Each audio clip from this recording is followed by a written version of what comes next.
আসসালামু আলাইকুম এভরিওয়ান, কেমন আছেন সবাই? আজকে আমি আপনাদের জন্য নিয়ে এসেছি পুডিং তৈরির রেসিপি। দেখে নিশ্চয়ই বুঝতে পারছেন কতটা পারফেক্ট হয়েছিল পুডিংটা। চলুন তাহলে দেখে নেওয়া যাক কিভাবে এই পুডিং বানাতে হয়। প্রথমে আমি নিয়ে নিব হাফ লিটার দুধ। এর সাথে আমি 3 চা চামচ গুঁড়ো দুধ মিশিয়ে নিব। গুঁড়ো দুধ দিলে এই পুডিংটা খেতে আরো অনেক বেশি মজা হয়, ক্রিমি ক্রিমি একটা ভাব লাগে। অবশ্যই চেষ্টা করবেন এর সাথে গুঁড়ো দুধটা অ্যাড করার, তাহলে দেখবেন পুডিংটা খেতে আরো অনেক বেশি মজা হয়েছে। কম বেশি আপনারা সবাই পারেন পুডিং বানাতে, তবে একটাবার আমার মতো করে বানিয়ে দেখবেন খেতে কতটা টেস্ট হয়। তারপর আমি দুধটাকে একটা বলক দিয়ে নিব। এরপর আমি এখানে 1 কাপের কিছুটা কম চিনি দিয়ে দিই। আপনাদের পছন্দ মতো আপনারা চিনি দিয়ে দিবেন। আপনারা যতটুকু পছন্দ করেন মিষ্টি সে অনুযায়ী দিবেন। আমার কাছে 1 কাপের একটু কম চিনি দিয়েতে যে মিষ্টিটা আসবে সেটা আমি পছন্দ করি। যেহেতু এর সাথে ডিমটাও অ্যাড হবে, তার জন্য আমার কাছে মনে হয় 1 কাপের চেয়ে একটু কম চিনি পারফেক্ট। এখন এটাকে 4 থেকে 5 মিনিট আমি ভালোভাবে জাল দিয়ে নিব।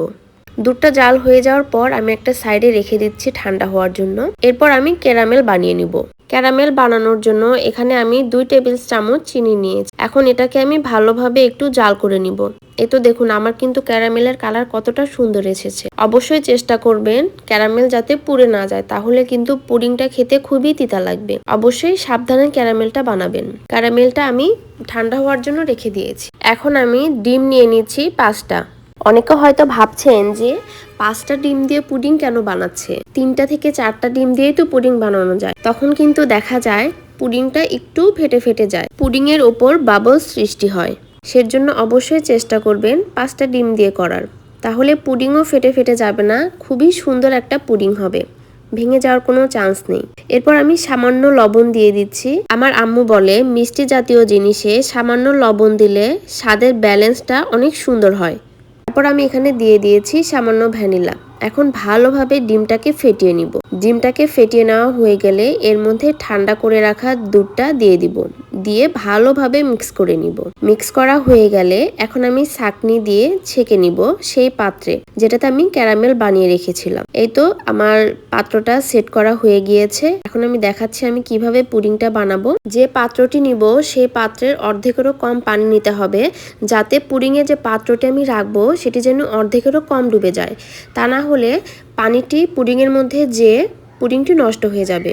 এদিকে অবশ্যই সতর্ক রাখতে হবে। আমি পুডিংটি 40 থেকে 50 মিনিট জাল করে নিব। তা আমার পুডিং 40 থেকে 50 মিনিটের মধ্যে হয়ে গিয়েছে। তারপর আমি ঠান্ডা করে নিয়ে এটাকে সার্ভ করব। এই তো দেখেন আমার পুডিংটা কিন্তু খুবই সুন্দর হয়েছে। পুডিং কোনোভাবে ভেঙে যায়নি। আপনারা অবশ্যই চেষ্টা করবেন আমার রেসিপিটি ফলো করার স্টেপ বাই স্টেপ, তাহলে এত সুন্দর একটা ফলাফল পাবেন। খেতেও কিন্তু খুবই মজা হয়। আমি বলবো বাসাতে অবশ্যই একবার ট্রাই করবেন। দেখুন পুডিং এর কালারটাও কিন্তু অনেক সুন্দর এসেছে, আর ভেঙেও যাচ্ছে না। আমার হাত থেকে কিন্তু পড়েও গিয়েছে, তারপরেও কিন্তু ভেঙে যায়নি। কতটা সুন্দর হয়েছে ভিতরে। তো আজকে আমার রেসিপিটি কেমন লাগলো, যদি ভালো লেগে থাকে অবশ্যই লাইক কমেন্ট করে পাশে থাকবেন।